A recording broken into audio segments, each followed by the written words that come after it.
Hello everyone and welcome back to my channel maths पर चर्चा। आज एवरेज सीरीज का मैं सेकंड वीडियो देख कर रहा हूँ। राइट, हमने कुछ चीज़ें फर्स्ट वीडियो में सीखी थी। कुछ और चीज़ें हैं जो एवरेज से रिलेटेड मुझे आपको बतानी है। उसके बाद फिर नेक्स्ट जो वीडियो होगा उसमें we will do advance level problems. Right, so कुछ चीज़ें हैं जो बची हैं। लेट्स फर्स्ट अंडरस्टैंड इट और उसके बाद will do some applications. Right, so let's begin. So there are few things, कुछ चीजें हैं जो मुझे आपको बतानी है। जैसे एवरेज मैंने आपको बताया था क्या होता है, sum of observation upon number of observation. इसका मतलब सब एक ऐसी वैल्यू जो सबको एक लेवल पे लिया है। राइट, उसको ही हम एवरेज बोलते हैं। So let's understand one more thing. वो ये है कि अगर हमारे पास सपोज ऑब्जर्वेशन है x1, x2, x3 and so on till xn, और हम कहते हैं कि इसका एवरेज जो है, average of these n observations is a। ये इनका एवरेज है। Right, so what will be the average of, क्या होगा एवरेज किसका? Suppose x1 plus two, x2 plus two, x3 plus two and so on till xn plus two. मतलब मैंने हर एक number को दो से अगर बढ़ा दिया तो एवरेज क्या होगा? तो सिंपल सी बात है, एवरेज भी आपका दो से बढ़ जाएगा। अगर आप एक सेट ऑफ ऑब्जर्वेशन में एवरेज ए है और उसी सेट ऑफ ऑब्जर्वेशन में आप हर एक ऑब्जर्वेशन को एक सेम नंबर से बढ़ा दो तो एवरेज भी उतने से बढ़ जाएगा। जैसे यहां पे मैंने दो से बढ़ाया सबको, तो एवरेज भी दो से बढ़ गया। तो ये एक बहुत इंपॉर्टेंट रिजल्ट है। काफी जगह इससे आपकी जो प्रॉब्लम्स हैं, सॉल्विंग टाइम होगा वो काफी बच जाएगा। राइट, उसी हिसाब से अगर मैं कहता हूं कि अगर मैंने 4x1 लिया, 4x2 लिया, हर एक ऑब्जर्वेशन को 4 से मल्टीप्लाई कर दिया तो एवरेज भी 4 टाइम्स हो जाएगा। Average will become 4 times of a. तो इस चीज का बहुत ध्यान रखना है। राइट, अगर आप ये प्रॉपर्टी अपना जब क्वेश्चन आएगा और अप्लाई करोगे तो आपका समय काफी बच जाएगा। कुछ अप्लाई करते हैं, लेट्स सी। राइट, इससे पहले मैं एक एग्जांपल करा देता हूं। चलिए मैं ये कहता हूं, सपोज एग्जांपल ये है कि if the average of 8 consecutive positive integers is k, then what will be the average of next 8 consecutive positive integers? ये आपको बताना है। सपोज राइट, तो मैं कह रहा हूं कि कुछ 8 पॉजिटिव इंटीजर्स हैं जिनका एवरेज के है, मतलब मैंने एग्जैक्ट नहीं बताया, के एवरेज है। तो उससे ही अगले 8 पॉजिटिव इंटीजर्स का एवरेज क्या होगा? तो इसका सीधा आंसर है k प्लस 8। क्यों है? देखो, हम मैंने आपको अरिथमेटिक में ये तो बता ही रखा है कि हम हमेशा किस चीज से डील करेंगे, नंबर्स। वेरिएबल कम से कम यूज करेंगे। तो मैं कह रहा हूं 8 कंसेक्यूटिव पॉजिटिव इंटीजर्स, तो 8 कौन से होते हैं? 1 2 3 4 5 6 7 8 ले लिया मैंने, कहा इसका एवरेज है के। निकालने की भी जरूरत नहीं है। अब मुझे बताओ जो नेक्स्ट 8 कंसेक्यूटिव पॉजिटिव इंटीजर्स होंगे वो होंगे 9, 10, 11, 12, 13, 14, 15, 16। तो आप देख सकते हो कि इस सेट ऑफ ऑब्जर्वेशंस में हर एक ऑब्जर्वेशन 8 ज्यादा है, तो सीधा एवरेज हो जाएगा k प्लस। राइट, कैलकुलेट करने की भी जरूरत नहीं है, सीधा सीधा आपके पास आंसर आ जाएगा। गाइज, ये बहुत आसानी से हम बिना एवरेज निकाले इस प्रॉपर्टी का यूज करके हम रिजल्ट्स फाइंड कर सकते हैं। तो क्या बोला गया था कि the average of 8 consecutive positive integers is k, then what will be the average of next 8 consecutive positive integers? अगले 8 consecutive positive integers का एवरेज क्या होगा? अगर पहले 8 का k है तो हम देख सकते हैं कि पहले सेट में जितनी ऑब्जर्वेशन थी 8, मैंने 1 2 3 4 5 6 7 8 ले लिया। फिर नेक्स्ट दिया उसी के आगे 8 और, तो 9 10 11 12 13 14 15 16। आप देख सकते हो कि इस ऑब्जर्वेशन सेट ऑफ ऑब्जर्वेशन में हर एक ऑब्जर्वेशन पहले सेट की ऑब्जर्वेशन से 8 ज्यादा है, तो एवरेज भी क्या हो जाएगा? 8। Right, using the same property. ठीक है, तो ये बहुत इंपॉर्टेंट है गाइस, इस पे फोकस करेंगे, राइट, आपको बहुत अच्छे रिजल्ट्स इससे मिलेंगे, राइट। नेक्स्ट करते हैं। अब ये एप्लीकेशन है, आप करो एक बार।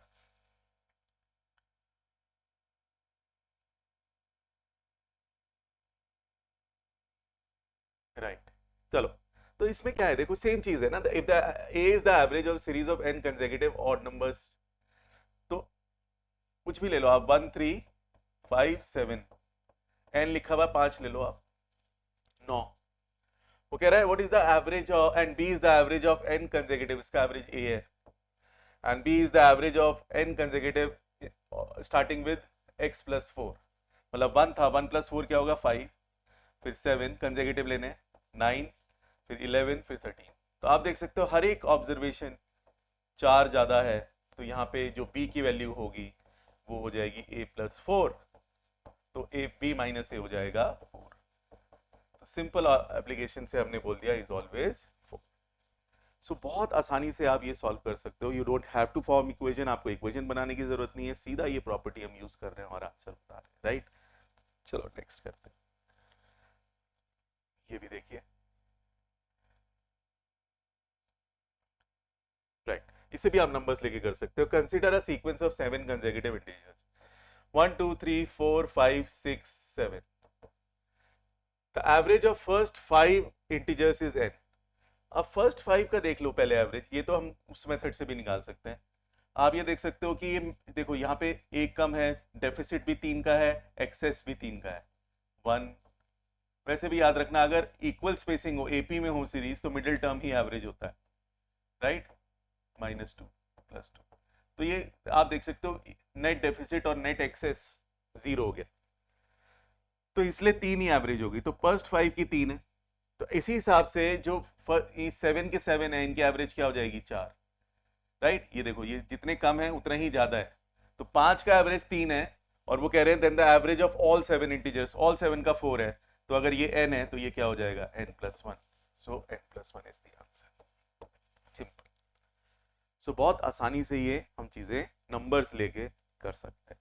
तो आप ध्यान रखो इनको अप्रोच कैसे करना है, एक बार अप्रोच हो जाएगी, समझ में आ जाएगा, तो ये क्वेश्चन करना बहुत आसान हो जाएगा आपके लिए। So please make sure you use these things, right. चलो नेक्स्ट।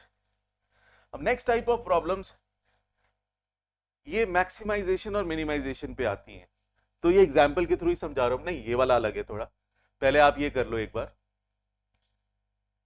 ये भी उसी प्रॉपर्टी पे है,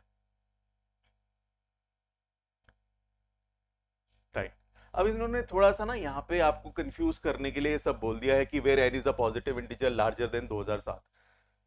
एन कुछ भी हो यार, कहीं कहीं तक भी ले जाओ। वो कह रहा है define x is the average of odd integers, odd integers कहाँ से शुरू है, 3 5 7, आप कहीं भी ले जाओ ना, उसको क्या फर्क पड़ता है, मैं 2007 क्या मैं 1 करोड़ तक ले जाता हूँ, प्रॉपर्टी तो लगेगी ना, तो ये 11 है एंड सो ऑन।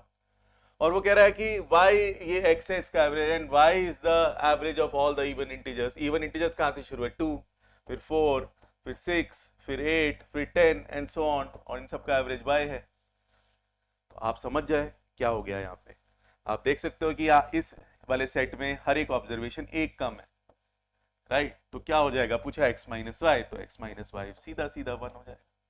जब ऑब्जर्वेशन में डिफरेंस 1 का है तो एवरेज में भी डिफरेंस कितने का होगा, 1 का ही होगा। सो इस वजह से आंसर विल बी। सो देखने में बड़ा इंटिमिडेटिंग सा क्वेश्चन लग रहा है कि सम निकालेंगे, एपी लगाएंगे, एपी का सम लगा के ऑब्जर्वेशन निकाल के एवरेज वैल्यू निकालेंगे, कोई जरूरत नहीं है, सीधा प्रॉपर्टी यूज करो and you will get the right answer. चलो नेक्स्ट। तो इस क्वेश्चन में अब हम देखते हैं क्या कॉन्सेप्ट है मैक्सिमाइजेशन और मिनिमाइजेशन का। एक बार आप ट्राई करना चाहते हो आप कर लो, फिर मैं समझाता हूं। Okay, if the average of 6 positive integers is 15, 6 numbers का एवरेज अगर 15 है तो उनका सम क्या होगा, सम हो जाएगा 15 इंटू 6, एवरेज होता है एक का अगर 15 है तो 6 का कितना हो जाएगा, 15 6 90, तो 90 आ गया टोटल 6 की 6 ऑब्जर्वेशन का। अब वो कह रहे हैं कि what can be the maximum value of any one of these numbers. हमें पता है पॉजिटिव इंटीजर्स लिखा है, पॉजिटिव इंटीजर्स कहां से शुरू होंगे, 1 से, तो अगर मुझे किसी एक को मैक्सिमाइज करना है तो बाकी सबको मिनिमाइज करना पड़ेगा, सबसे छोटी वैल्यू देनी पड़ेगी, तब जाके कोई एक नंबर उनमें सबसे बड़ी वैल्यू अटेन करेगा। तो सबसे छोटी वैल्यू क्या होती है 1। तो मैं अब यहां डिस्टिंक्ट तो लिखा नहीं है, तो मैं सबको 1 पे डाल देता हूं। भाई यहाँ पे कोई एग्जैक्ट वैल्यू नहीं फाइंड कर रहे हैं हम, मैक्सिमम वैल्यू फाइंड कर रहे हैं, ऑप्टिमाइज जिसे बोलते हैं।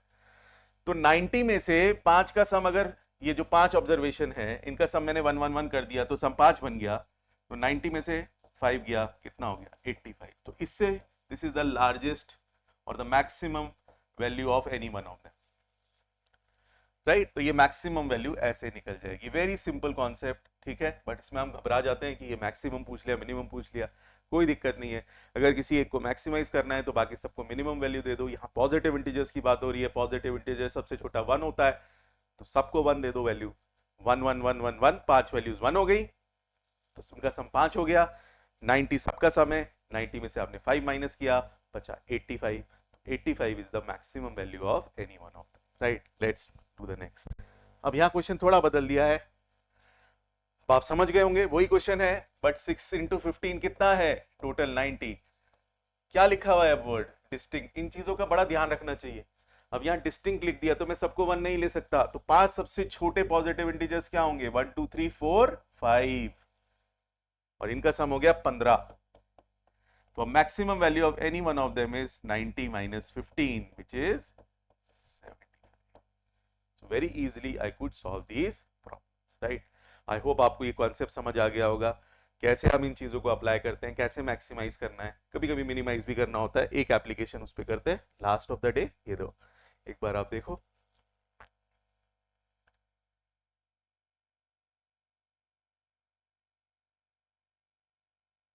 ओके, आई होप आप लोगों ने ट्राई कर लिया होगा।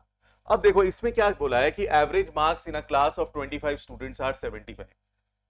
25 स्टूडेंट्स का जो एवरेज है वो 75 है, तो टोटल क्या हुआ, टोटल हो जाएगा 25 इंटू 75, इसे हम मल्टीप्लाई करेंगे तो 1500 और 300, हाँ 1875। ये है टोटल मार्क्स पूरी क्लास के। अब वो कह रहे top 3 rankers leaves the class, 3 चले गए टॉप रैंकर वाले, and the average reduces by 2। तो अब टोटल मार्क्स क्या बनेंगे, न्यू टोटल मार्क्स। अब देखो लोग रह गए हमारे पास 22 और एवरेज हो गई 2 से कम, तो ये हो जाएगा, राइट। अब ये 22 3 जा 66, 6 जा एंड तो 22 7 जा 110 और 154 154 और 6 160 1606 1606, या तो आप यहां देखो कि टोटल ये कितने का था 25 लोगों का, ये है 22 का, तो इन दोनों का जो डिफरेंस है दैट इज 269। ये उन तीनों के टोटल मार्क्स ही तो होंगे। This will be the total marks of the top 3 rankers, वो जो छोड़ के गए थे उन्हीं के तो मार्क्स हैं। अब इनमें मुझे किसी को मिनिमाइज करना है, सबसे छोटे मार्क्स देने टॉप रैंकर को, तो जो बाकी 2 हैं उनको हमें क्या देना है, मैक्सिमम मार्क्स। जैसे अभी किया था पिछले वाले में कि किसी एक को मैक्सिमाइज करना है तो बाकी सबको मिनिमाइज करना है, या अगर किसी एक को मिनिमाइज करना है तो बाकी सबको मैक्सिमाइज करना है। तो मैक्सिमम वैल्यू, अब इन्होंने एक क्लॉज डाल दिया, if the marks of second ranker और रैंकर्स, देखो रैंकर्स लिखा हुआ है और वैसे भी ना भी लिखा हो तो हम ऐसा नहीं मानेंगे कि टॉप 3 रैंकर 1 2 3 होता है। देखो बहुत बार ऐसे रैंकिंग सिस्टम में ऐसा सिस्टम होता है कि अगर इंडिया नंबर 1 पे है तो ऑस्ट्रेलिया इंग्लैंड टाई हो सकते हैं सेकंड पोजीशन पे, तो सेकंड पोजीशन पे ये दोनों हैं और फिर 4th रैंक आती है, फिर 3rd नहीं होती है। तो लेकिन टॉप 3 रैंकर्स कौन बोलूंगा मैं, इंडिया इंग्लैंड और ऑस्ट्रेलिया। Is this clear? तो इस वजह से हम टाई मान सकते हैं, और हमें क्योंकि एक को मिनिमाइज करना है तो बाकी दोनों को मैक्सिमाइज करना है। मैक्सिमम मतलब सबसे बड़े स्कोर देना, सबसे बड़े मार्क्स देने। तो मैं 90 से कम सबसे बड़े मार्क्स, क्योंकि दिखा हुआ है marks of every student has integer value, तो मैं 89 और 89 ले लूंगा, तो 178। इससे ज्यादा बड़े उन दोनों के मार्क्स नहीं हो सकते। तो जब मैं 269 में से ये 178 माइनस कर दूंगा तो 91 बचेगा, और ये है minimum possible marks for the top ranker. इससे कम नहीं कर सकते हम। इससे कम करने के लिए उन्हें 89 से बड़ा करना पड़ेगा, और 89 से बड़ा कर नहीं सकते, 90 से कम है उनके मार्क्स, राइट। तो ये देखिए बहुत आसानी से हमने ये क्वेश्चन कर लिया, कॉन्सेप्ट समझ में आया तो ये भी आसानी से हो जाता है, राइट। ऐसे टाइप के क्वेश्चन कैट में ऑफ लेट बहुत आ रहे हैं, इसको प्लीज फोकस करो। नेक्स्ट सेक्शन में भी मैं ऐसे क्वेश्चंस बहुत कवर करूंगा जब एडवांस प्रॉब्लम्स करूंगा, राइट। सो ये आपको समझ में आ गया होगा। इसी का एक और पैरेलल मेथड भी मैं आपको बता देता हूं, एक्सेस वाला मेथड जो हमने लास्ट सेक्शन में कवर किया था। देखो हमने क्या किया कि हमने ये वैल्यूज कैलकुलेट करी। अब ये दो बड़ी बड़ी वैल्यूज थी, अगर मुझे नहीं करना है, suppose I want to minimize my calculation, मुझे कैलकुलेशन करनी ही नहीं है, तो मैं थोड़ा सोच लूंगा। मैं ये सोचूंगा कि एवरेज 2 से कम हो रहा है, तो एवरेज 2 से कम होने का क्या मतलब है, जो 3 लोग छोड़ के जा रहे हैं उनके मार्क्स एवरेज से ज्यादा होंगे, और पहले एवरेज कितनी थी 75, तो हम ये मान के चलेंगे जो वो 3 लोग थे जो क्लास छोड़ के गए उनके मार्क्स 75 से ज्यादा है उनके, और वो छोड़ के जा रहे हैं तो इसलिए डेफिसिट होगा। अब डेफिसिट कितना है, माना एक्स, ये एक्स क्या है, जितने भी मार्क्स उनके 75 से ऊपर हैं और वो छोड़ के जा रहे हैं तो वो डेफिसिट आ गया क्लास में, तो x is the deficit above 75। अब उसको कॉम्पनसेट करने के लिए क्लास में कितने लोग रह गए, पहले 25 थे, अब 3 चले गए तो 22, और वो देगा मुझे चेंज इन द एवरेज 2, तो एक्स आ गया 44। तो जो डेफिसिट है क्लास में आया 44, मतलब 75 के ऊपर जितने जितने उनके मार्क्स थे उनका टोटल कितना हो गया 44, राइट। लेकिन हमें किसी एक को मिनिमाइज करना है तो बाकी दो को मैक्सिमाइज करना है, वो तो 89 89 लेना ही है। अब 89 75 से कितना ज्यादा है, डेफिसिट जो होगा वो 75 के ऊपर होगा, तो 75 और 89 का डिफरेंस बताओ, 89 माइनस 74 14, तो इस 44 में 14 और 14 इन दोनों का है मैक्सिमम डेफिसिट, 44 और 44, तो वो 28 हो गया। तो 44 में जब मैं 28 माइनस करूंगा तो मेरे पास बच जाएगा 16, तो जो टॉप रैंकर है उसका 16 का उसकी वजह से 16 का डेफिसिट तो मिनिमम आ ही रहा है, राइट, और वो किसके ऊपर होता है 75, तो इसलिए उसके मार्क्स हो जाएंगे 75 प्लस 16 विच इज 91।